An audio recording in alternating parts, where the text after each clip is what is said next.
भारतीय धम्म संघाला 25 वर्ष पूर्ण झाली आहेत। या पार्श्वभूमीवर संपूर्ण देशभरात धम्म संघाचा प्रचार आणि प्रसार होण्यासाठी धम्म देसण्याचे आयोजन केले आहे।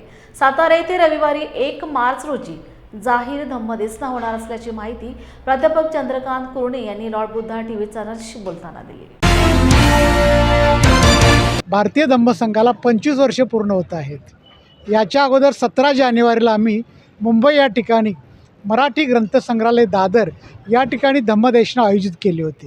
कारण भारतीय धम्म संघाला 25 वर्ष पूर्ण होत आहेत आणि त्याच्यानंतर सातारा या ठिकाणी आम्ही दुसरी धम्मदेशना, अनेक धम्मदेशना झालेल्या आहेत, पण भारतीय धम्म संघ म्हणून आम्ही या ठिकाणी दुसरी धम्मदेशना या ठिकाणी साताऱ्यात आम्ही आयोजित करत आहोत।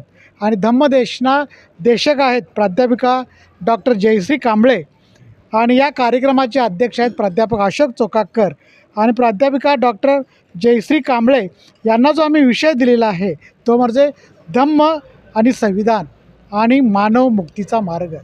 डॉक्टर बाबासाहेब आंबेडकरांनी विज्ञानवाद संपूर्ण भारताला स्वीकारला, सांगितला आणि त्यानुसारच धम्मसंघ, भारतीय धम्मसंघ काम करत आहे। तीच भूमिका घेऊन एक सम्यक विचार, गौतम बुद्धांचा विचार घेऊन या ठिकाणी भारतीय धम्मसंघ फक्त महाराष्ट्रातच आज काम करणार नाही, तर भारताच्या अनेक राज्यामध्ये पण जाईन।